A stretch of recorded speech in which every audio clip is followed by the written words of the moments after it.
Welcome, ladies and gentlemen.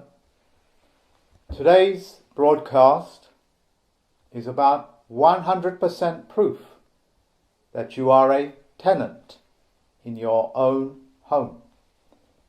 In order to follow what I'm about to tell you and show you as part of the evidence, is that you must have these two documents, which can be found on my website, which you see being scrolled at the bottom.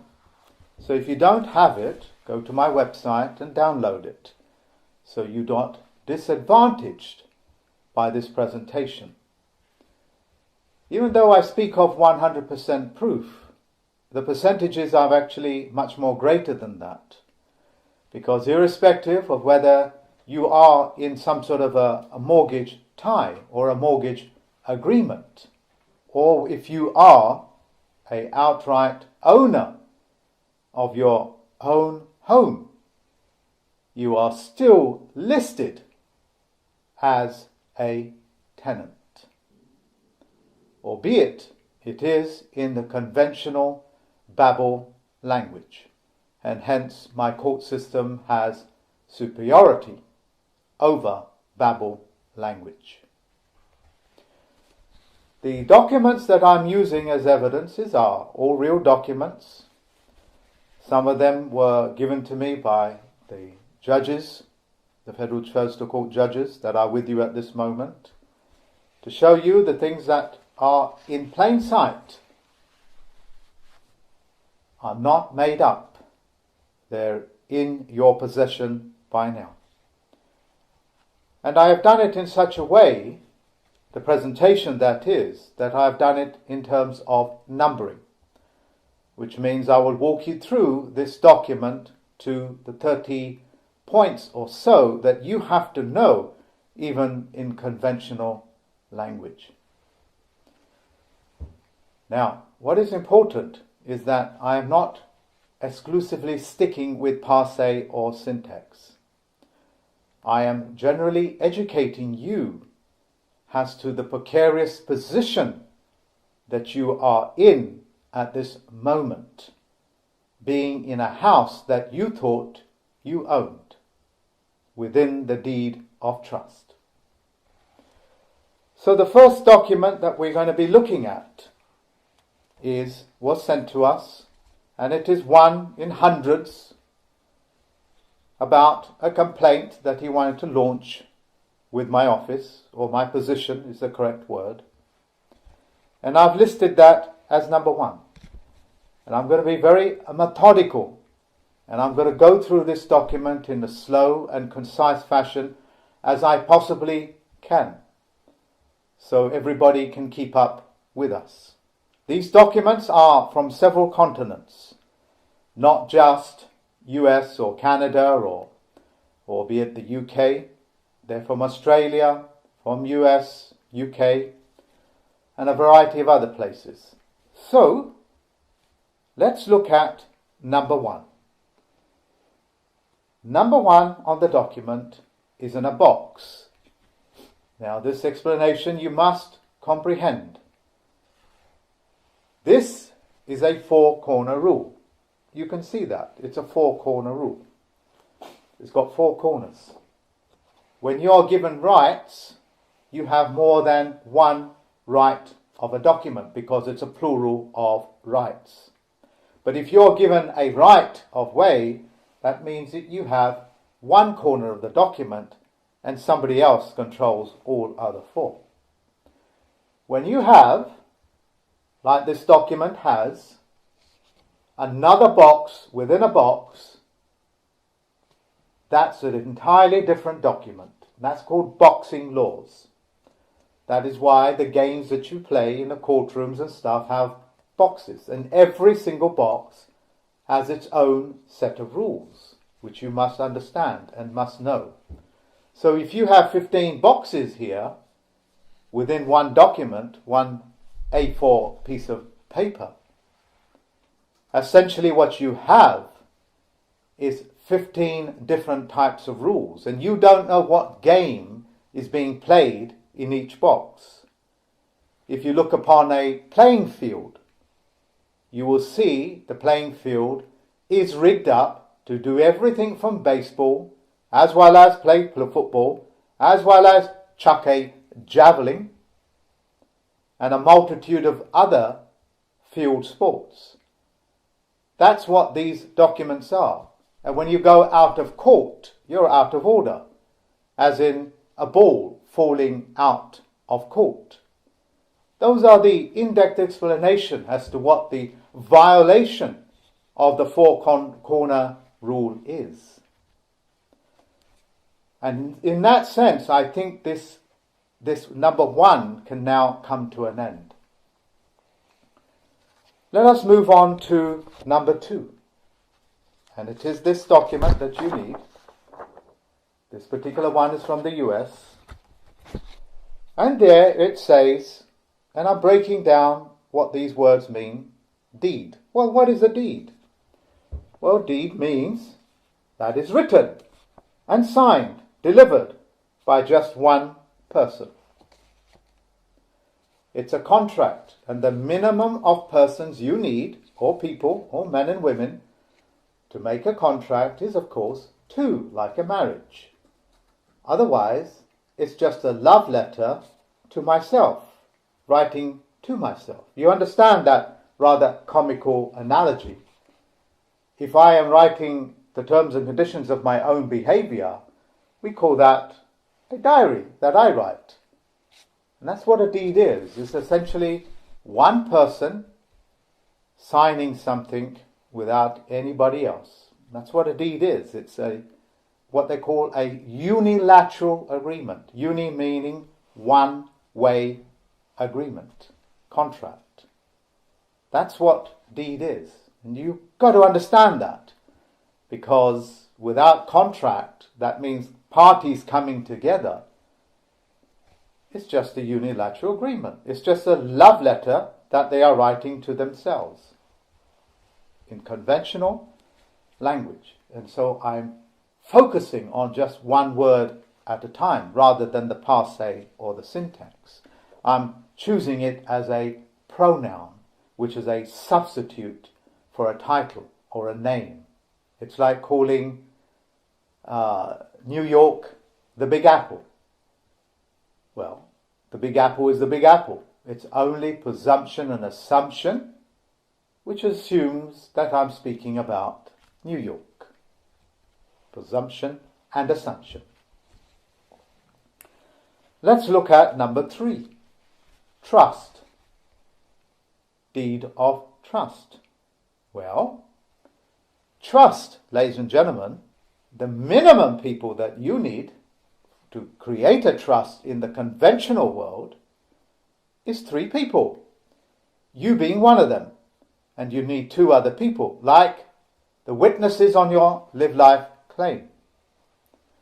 What they're essentially saying here, this is a one-way agreement. It's a one-way unilateral agreement. That's a trust.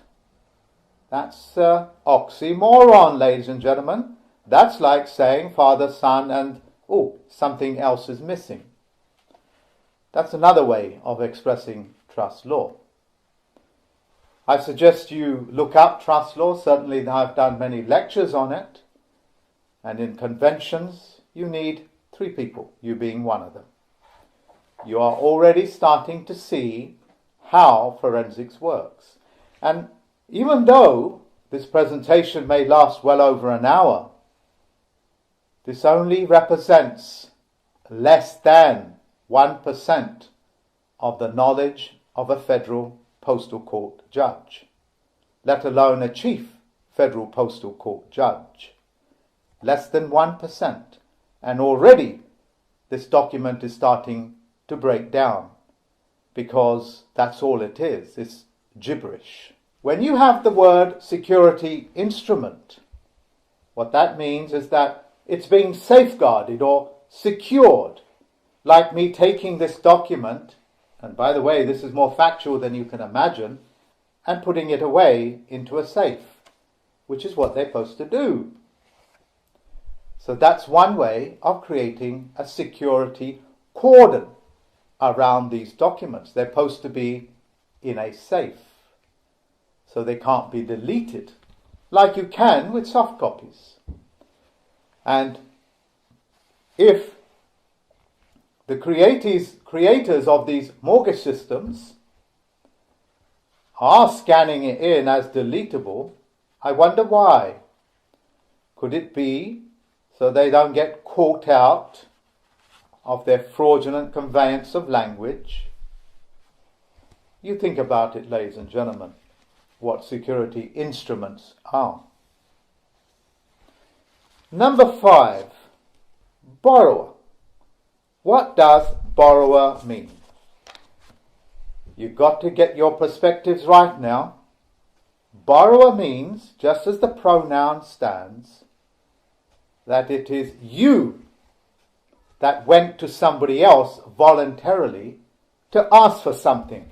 That's very important. You've got to know that you went to ask for something. So if you went to your neighbor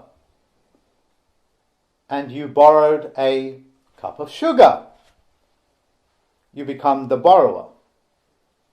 You've got to understand this. This is not an offer from your next door neighbor offering you a cup of sugar. As we go along, you will see a bigger picture being drawn right before your eyes. At the last line of the document that you're looking at, these are two people involved, a husband and a wife. Even though I cannot show the names fully, they are written in full capitals.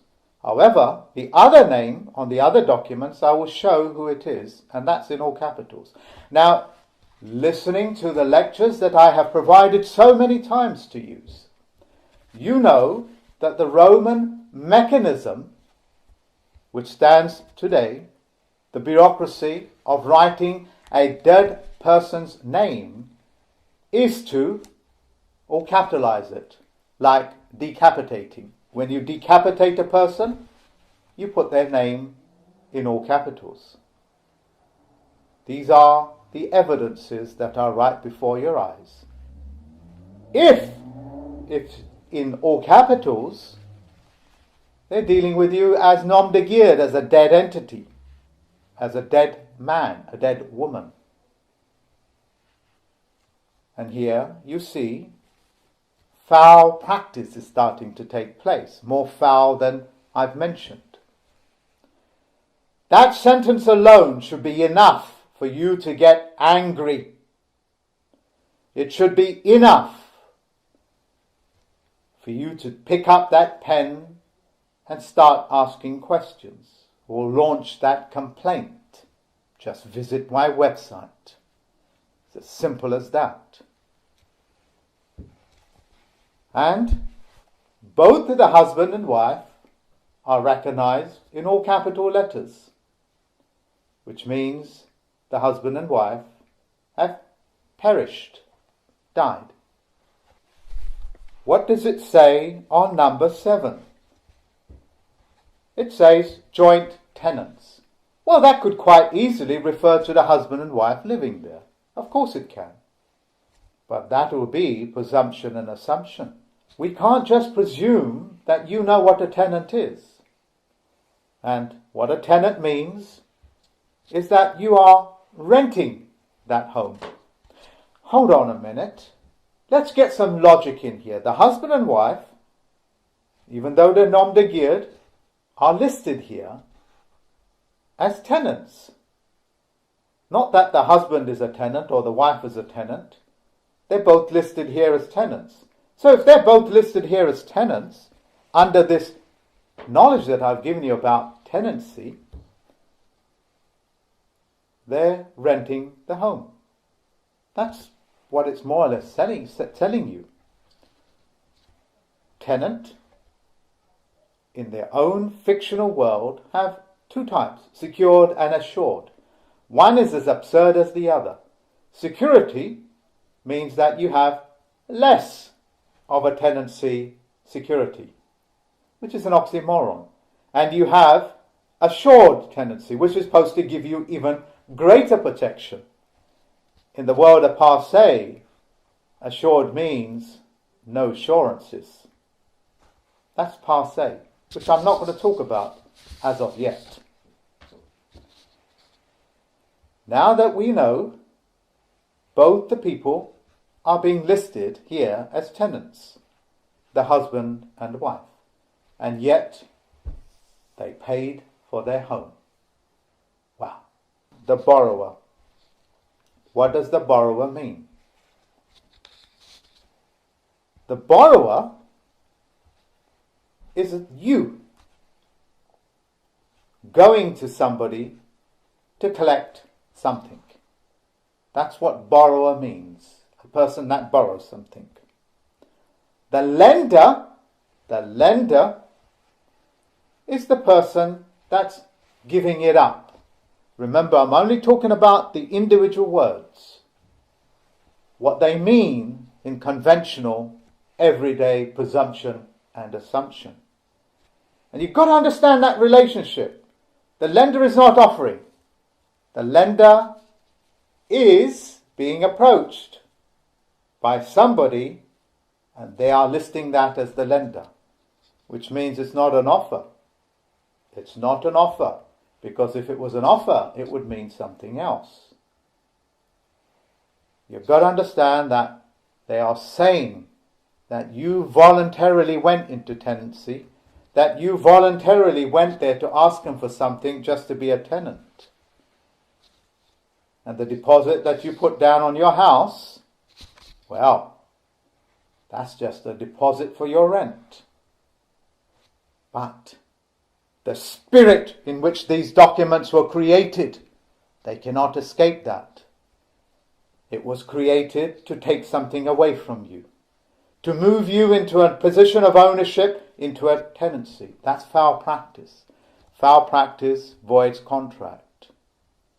You break your word, you break contract. You understand that. You understand adultery. And adultery can take place on paper as well. The word California, not in upper and lower case, as we conventionally do to signify that it's land territory, but they have it in all capitals. And what does all capitals mean? Nom de guerre, or it's a corporate instrument. So if you want to turn yourself into a corporate instrument, all you have to do is write it in all capitals name.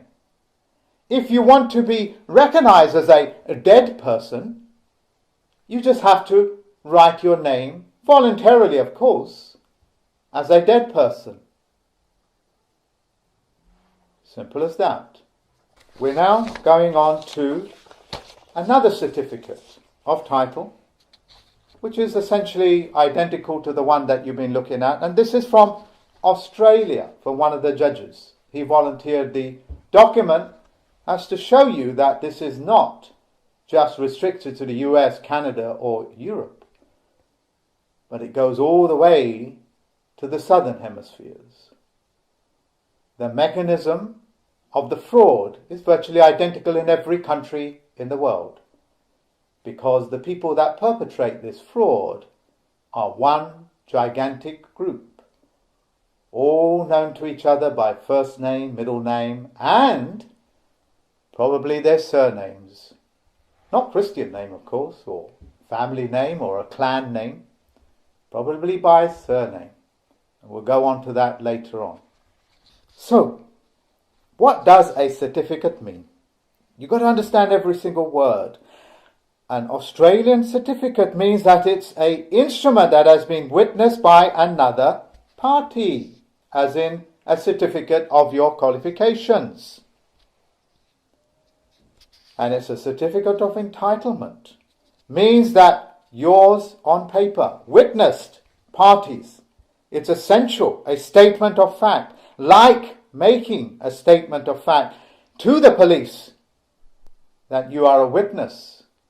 And if you give false witness, that's an imprisonable sentence. That's telling lies on your fellow man. That's a crime. Number 13. Now, this is very interesting. That essentially is the flag of this document. And within that flag is a whole heap of story. I'm not going to stay with it too long, but essentially what happened is when all the chieftains, and you may know them as fiefdoms, the planetary fiefdoms, when they came together, what they agreed upon is that they're going to essentially sell the lands that does not belong to them, as well as the people, the men and women. And they did that many hundreds of years ago. Hence this word, fiefdoms. Proof of which is on my website, including their bank accounts. Yes, ladies and gentlemen, including their bank accounts. And whatever absurd figures that they are. We don't have words for 45 zeros at the end of a bank account. I can't exactly call it a quadrillion, trillion, billion, whatever it is. Don't have a word for it. And they're not even the largest players on this planet. In that flag, what it says, what it's doing is that the crown, the lion, which is essentially African, that's an African lion, is making contract with the chieftains and the fiefdoms, if you like, of Australia.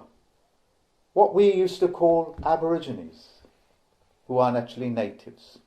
Yes, ladies and gentlemen, those wonderful programs that you see about how Aboriginal people, how African people, how European people have been victimized and bloodied by wars and stuff, were all done by your own fiefdoms. So when you see those victimhood movies of how the Red Indians or the Aborigines were hard done by, yes, they were, but it was all done with the permission of your fiefdoms. And that will take you into South Africa as well. Like Mandela. Did you guys know that he was a prince? Do you know those people, or the documents that are on my website, are fiefdoms? In other words, they're chiefs. Why do you think that they have a chief commoner? Think about it. These people control the minerals, the water, the land, by your consent. Do not ever allow yourself to be convinced that you are a victim of any race, any level of bigotry. It was first done to you by your own people. Hold them account. And all of you European people, hold them account. And all you so-called African people who think you are African Americans, which you are not, you are natives, hold them account. For all of those American Indians, as it were, in conventional language, who are native, hold your chiefs accountable. All of these movies that you've been watching is to drag you away from one fact. Consent law stands supreme, and since they are your chiefs, they speak for you because you gave up your power. Take it back. If you don't, you will be constantly being sold and hoodwinked and lied to. And if you are a native Australian, the land is yours. Tell the chief to get lost. Tell him to vacate his position because you no longer give consent. The symbol that you're looking at inside that flag, that logo, is essentially telling you the chieftains of Australia, the natives, are making contract with the British Lion. That's what they're saying. The British, as it were, are just the fall guys. making you believe that they are the almighty bad boys doing bad things all over the planet. Ladies and gentlemen, they never bypassed your chieftains, the people that have your trust. It is paramount that you take it away from them. As I walk you through these documents, you will see that in plain sight.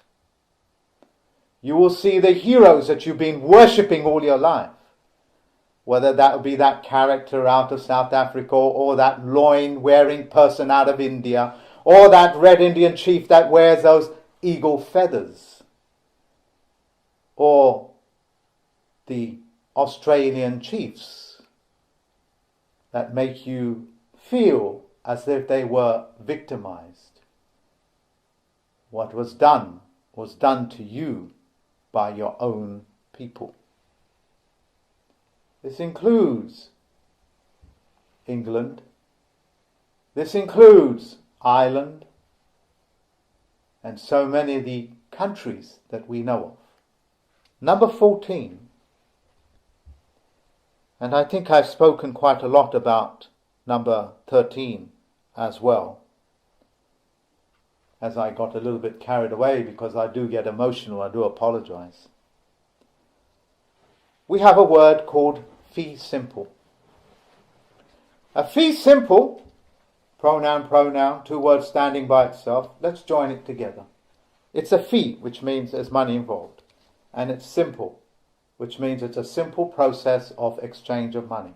Fee simple, when brought together as two words, essentially means that it has total possession of the land, including mineral rights, digging for water, oil, whatever it is. But of course, as it does not violate public safety, which stands paramount. Can't be digging oil wells in an area that you can easily pollute the aquifer, for example. But the point is, it gives you total dominance. But of course, the fee simple can't possibly apply to you. It can only apply to who? Who can it apply to? Could it be a fiefdom?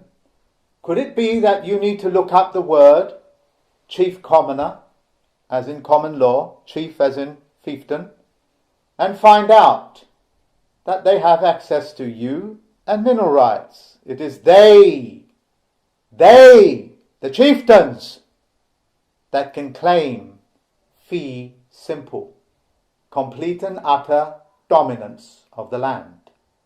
And you are nothing more than a tenant. That's on paper.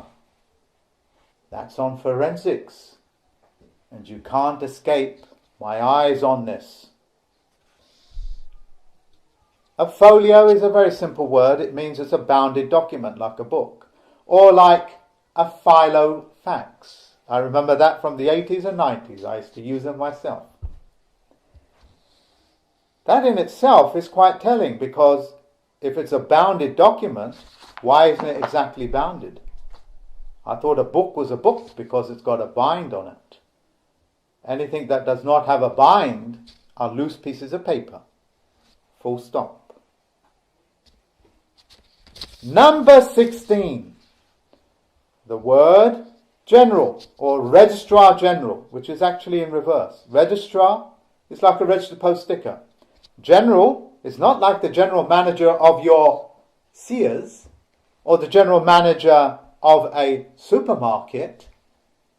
It's a military position, protected and controlled by the military, the Navy.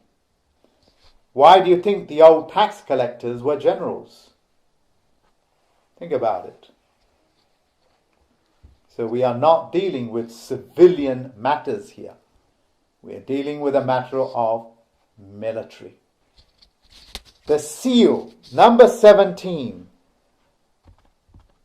The seal. The seal that you see on the top, virtually on the top right-hand corner.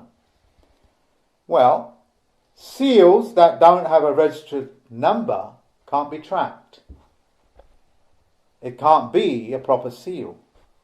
Where's it from? To me, it's just a cartoon. It holds no explanation. Does it have footnotes trying to explain itself what that seal is? Or could it possibly be it's assuming that you would assume and presume that it has some great authority? In terms of documentations, ladies and gentlemen, the seal that you're seeing, where you are looking at, right here, is the only true seal. It's the only one that carries any weight. Number 18. Interesting word. Parish council, which means it's church lands. And if you look at the other document that is on the bottom of our website, on the front page, look up church lands, lost and dead at sea. Parish councils. It's an interesting word because parish with an A is exactly the same as parish with an E. Dead people. What do you think a church is? Go into a church. It's a Noah's Ark, upside down, signifying to your subconscious mind that knows about these things, because it's a higher processing unit of your neural network, telling it openly that Noah's Ark capsized and the souls in it were dead. That's what it means. It's a play on the vowels, which are the basis of all languages, A, U, I, U, in Latin. The English language has a few more. Other cultures have other vowels. But the A, E, I, O, U is the Latin that is mostly common.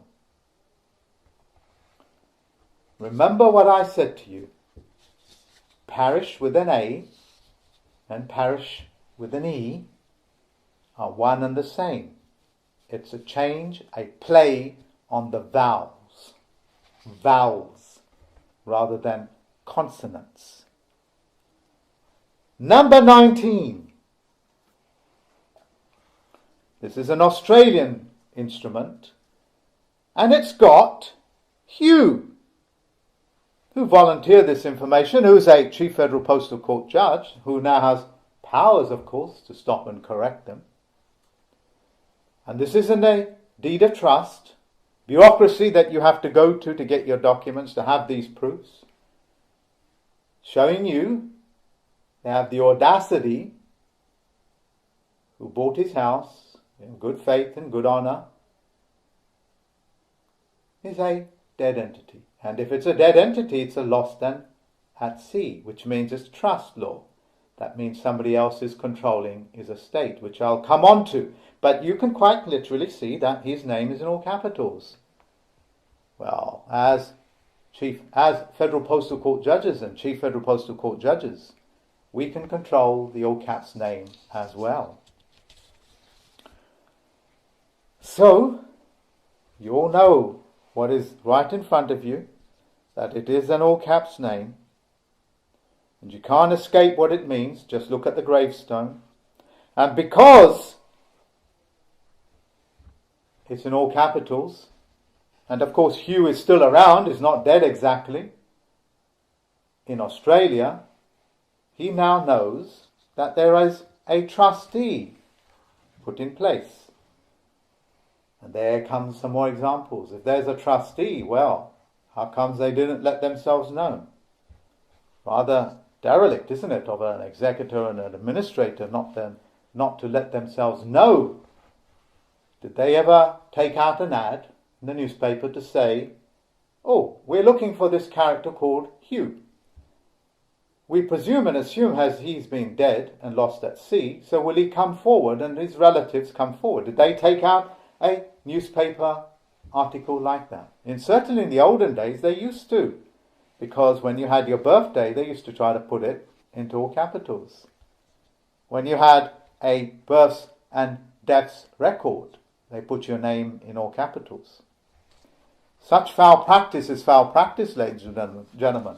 And I am trying to keep this conversation as light as possible so you can follow the logic of it. But you need to know foul practice has taken place.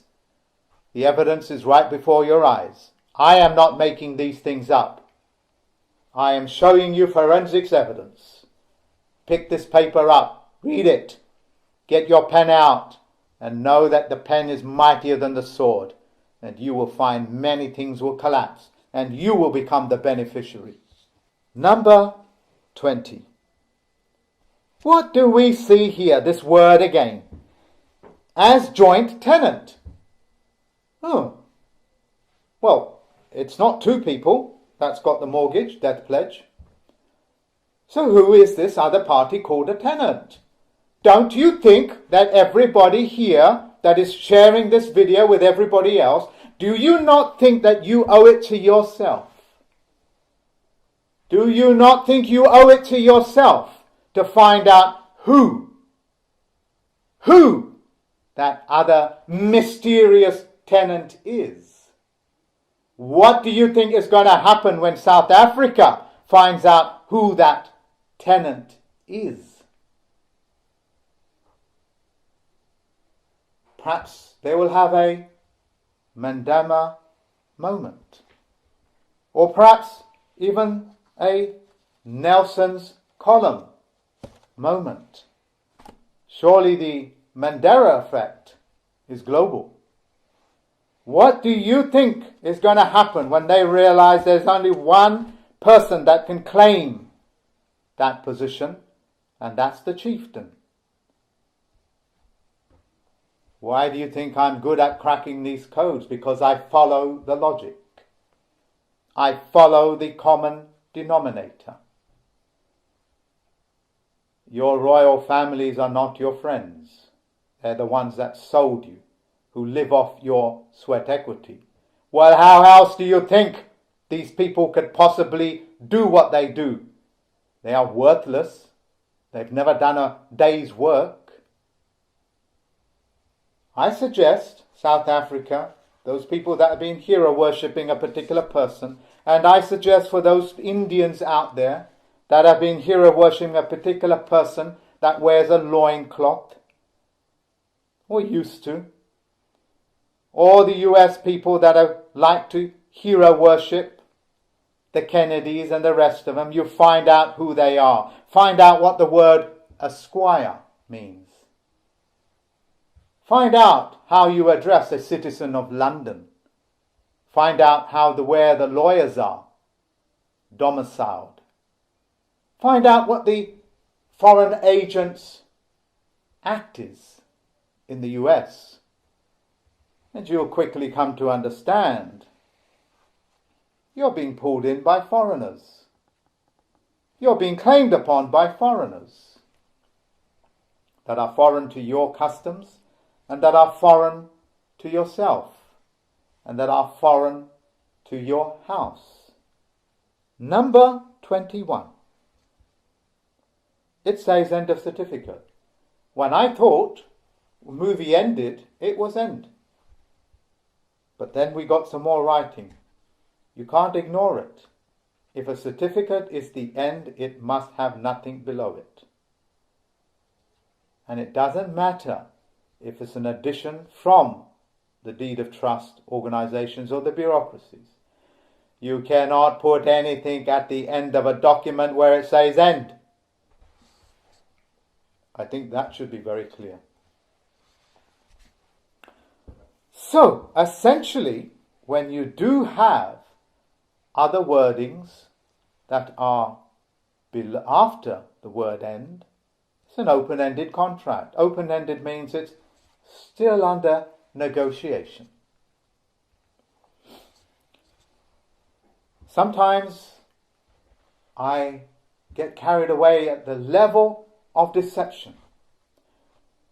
Do you know how ignorant we must have been in our past to accept this as anything of a factual title or a deed, or anything else, trust violation, whatever it is. Do you know the millions and the millions that are out there that have been hoodwinked?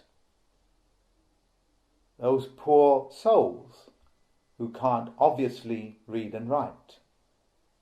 Until I decided to teach myself under David Wayne Miller's tutelage to read and write. And behold, what I saw was fraud after fraud. The fiction courts, you have violated every trust there is. You have no trust. You have no trust with my claimants, my contracts, or anything else. If you proceed any further with this nonsense, you will find the consequences will be quite severe.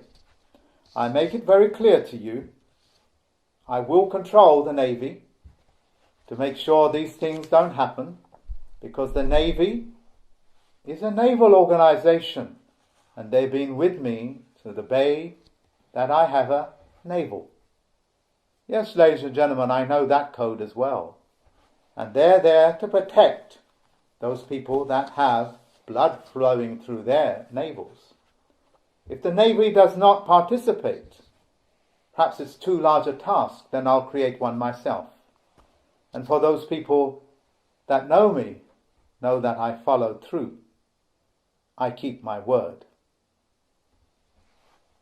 The other document is a comparison document, which is a simple registration of a car. I thought I'd use this because you need to see this.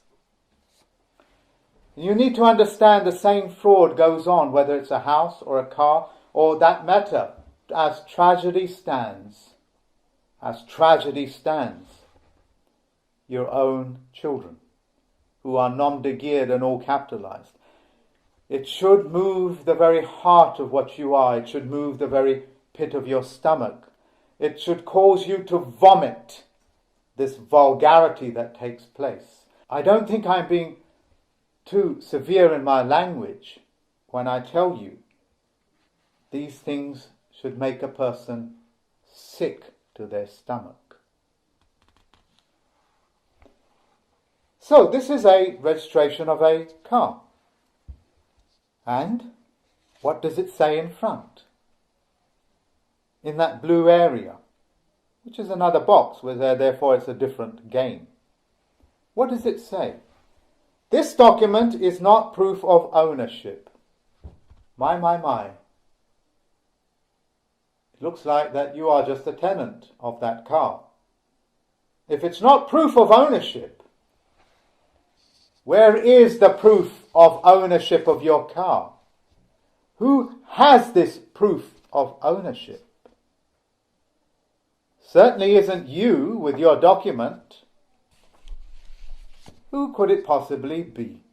Who could possibly control in this country, albeit the DVLA? I wonder who controls, who owns that vehicle. Even though I paid for it, even though I service it, even though I get parking tickets and so on and so forth, metaphorically speaking, because I haven't driven for over 10 years. This document is not proof of ownership. Ask yourself again, where is the proof of ownership? If you don't have it, who does? Did it occur to you to write to the DVLA? Did it occur to you to write to the people that you registered the vehicle over to? Because that's what registration means. It means you are surrendering it.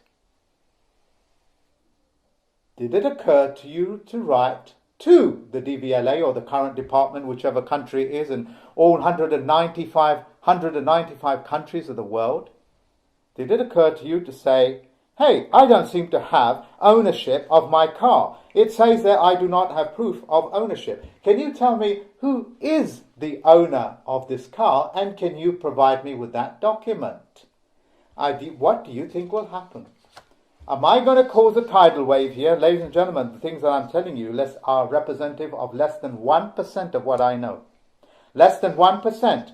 If I was to reach a whole 1%, I promise you I will shut you down in ways that you cannot possibly imagine. But I must not allow my anger to get away with me. United Kingdom.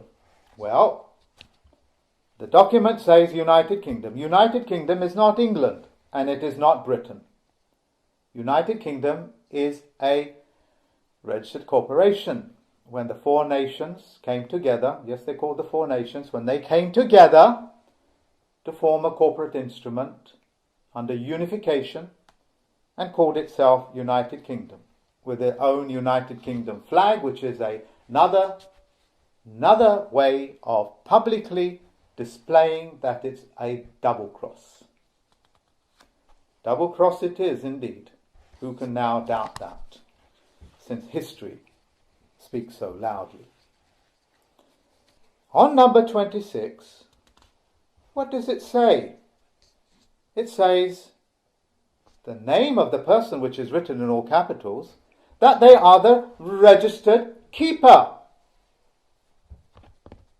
Like a gameskeeper. Like a groundkeeper.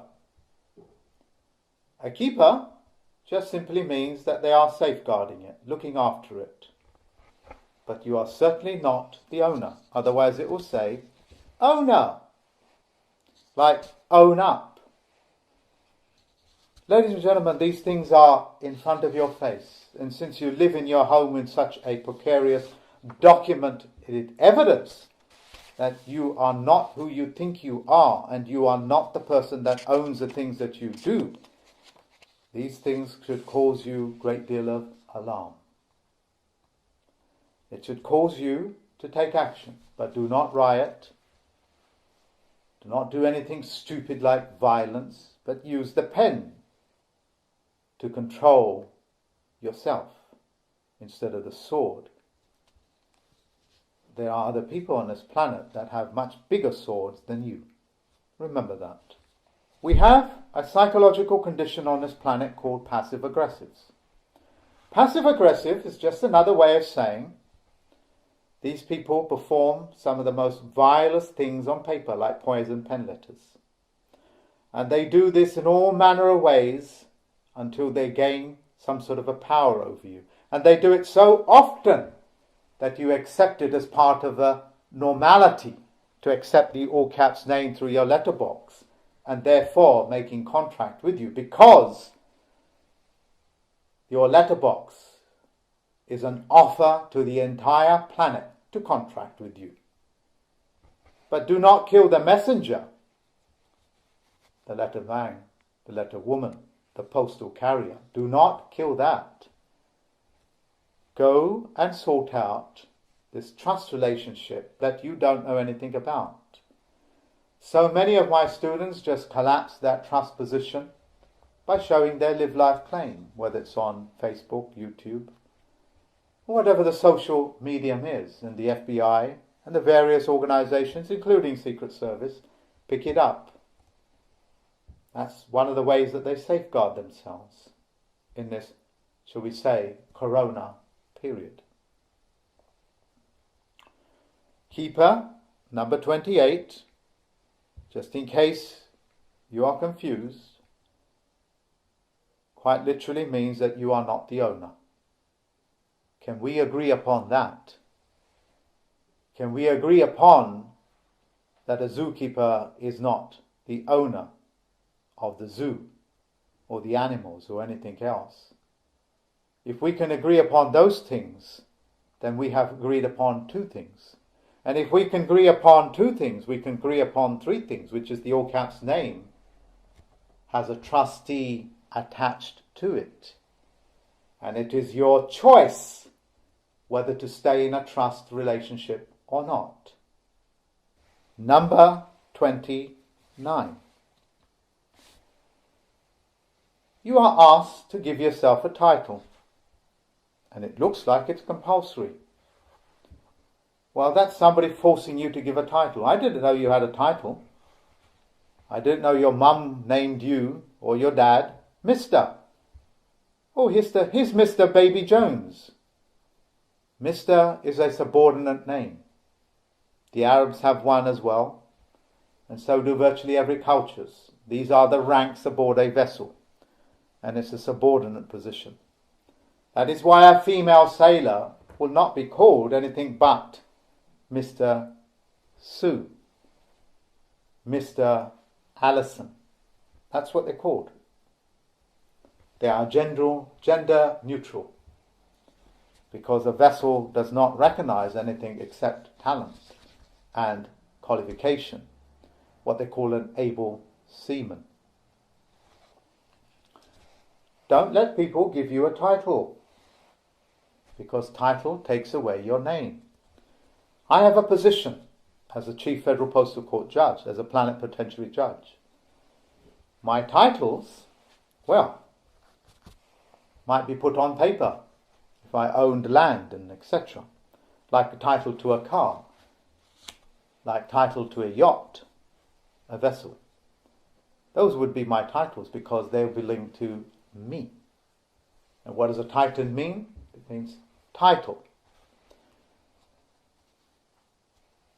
If you are going to give yourself a title, ladies and gentlemen, give it as a qualification. I hold a captain's license. I can use that as a qualification, as a position, as well as a title. My choice. I control it. I will never allow people to take choice away from me. Number 30, which is a signature. What happened to that wonderful Old English word of autograph? That means it's a graph of your autonomy. Why did they talk you away from it?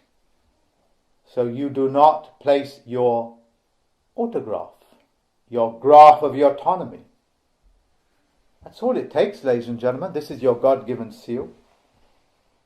Your own punctuation, how you write your name, in upper and lower case, giving the designations that is recognized as mine globally, gives you the position to say that you are in control of yourself. Autonomy, a graph of your autonomy. A signature is essentially nothing more than an artistic piece of writing. And in artistic law, it is known as cursive. Cursive means it is the language and the writings of the dead.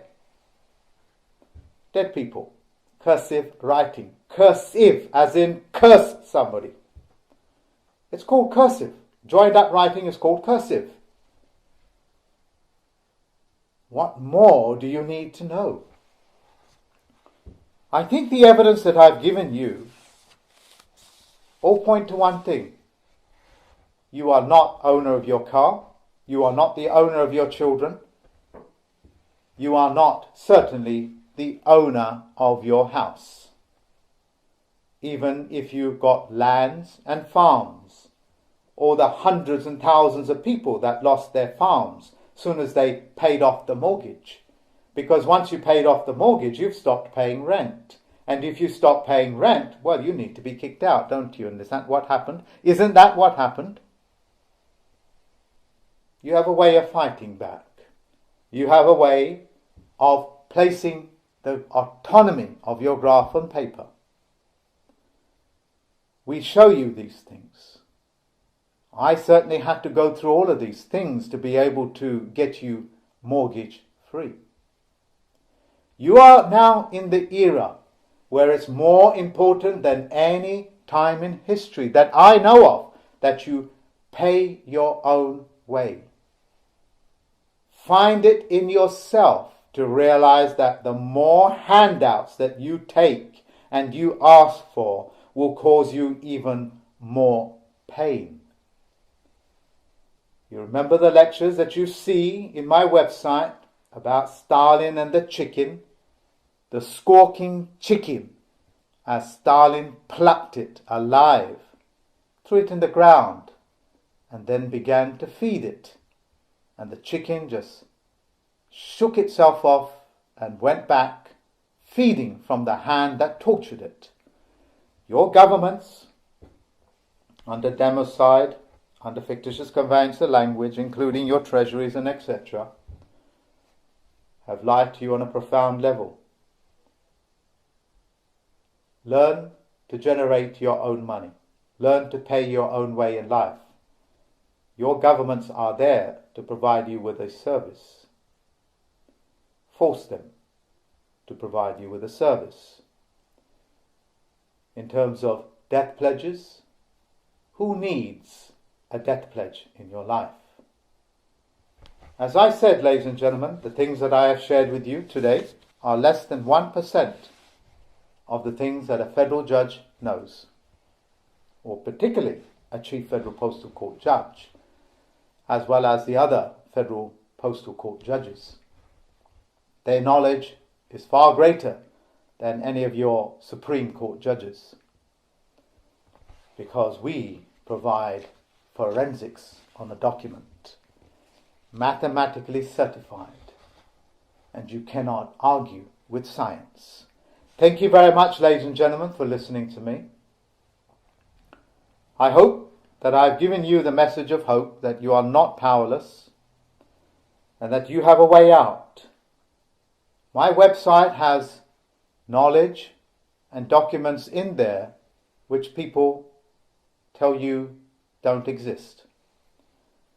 I was the first one to show you the names and the bank accounts of the people that you worship as gods.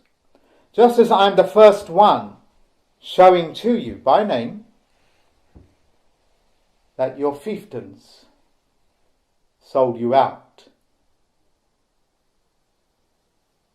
You need to stop and correct them, because once a chief has lost the faith of its people, you have a violation of contract. Thank you very much, ladies and gentlemen. Until next time. Bye-bye now.